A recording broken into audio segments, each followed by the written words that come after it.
On va retrouver maintenant le correspondant de France 24 à Beyrouth, Serge Berberi. Bonjour Serge. Alors, on voudrait faire avec vous un point sur la situation ces dernières heures à cette frontière avec Israël. Effectivement, depuis 24 heures, un calme précaire règne à la frontière libano-israélienne. Aucun tir de missile en direction de l'État hébreu n'a été signalé. Pas de bombardement israélien non plus. En début de soirée, de fausses alertes ont semé la confusion des deux côtés de la ligne bleue. Il a d'abord été question d'une frappe israélienne, puis de tirs de roquettes sur le nord d'Israël.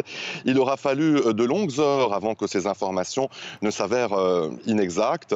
Depuis lundi, les intox inondent les réseaux sociaux.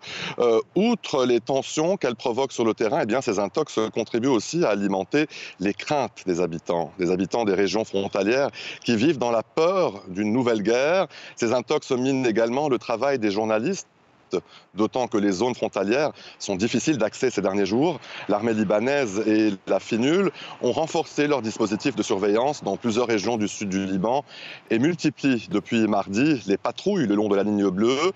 Les écoles et les universités situées dans le sud du pays n'ont pas ouvert leurs portes cette semaine par crainte que l'accumulation des tensions ne finisse par déclencher un embrasement. Une tension régionale, Serge, qui s'intensifie avec les premières frappes israéliennes en Syrie depuis le début de l'offensive israélienne dans la bande de Gaza.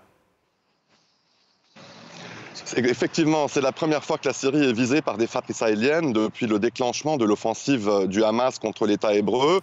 Les aéroports de Damas et d'Alep sont les deux principaux aéroports du pays, des sites stratégiques. Selon certains analystes, ces frappes auraient pour objectif de torpiller l'acheminement d'armes en provenance d'Iran aux alliés de Damas, le Hezbollah et les groupes armés palestiniens.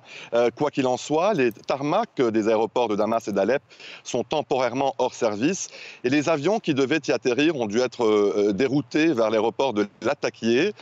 Selon l'armée syrienne, ces frappes relevaient d'une tactique de diversion visant à détourner, je cite, l'attention des opérations israéliennes en cours à Gaza. Alors Serge, cette ville de Damas, c'est là qu'est attendu le ministre des Affaires étrangères iranien. Il se trouve en ce moment à Beyrouth et il faut dire que cela suscite beaucoup d'interrogations.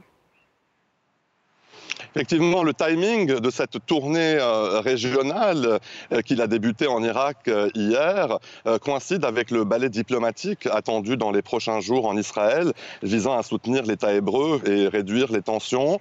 Abdollahian est arrivé donc la nuit dernière à Beyrouth pour une visite éclair où il doit s'entretenir aujourd'hui avec le Premier ministre Mikati, ainsi que des cadres du Hezbollah, du Hamas et de groupuscules palestiniens proches de Téhéran.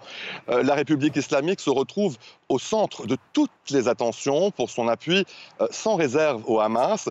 Téhéran cherche aujourd'hui, selon les analystes, à organiser une mobilisation régionale, du moins contre les raids aériens israéliens menés en représailles sur Gaza. Si la visite d'Abdollahian est accueillie favorablement dans les milieux du Hezbollah, c'est tout à fait le contraire dans le camp des souverainistes et celui de l'opposition libanaise qui accuse le Hezbollah d'être soumis au diktat de la République islamique.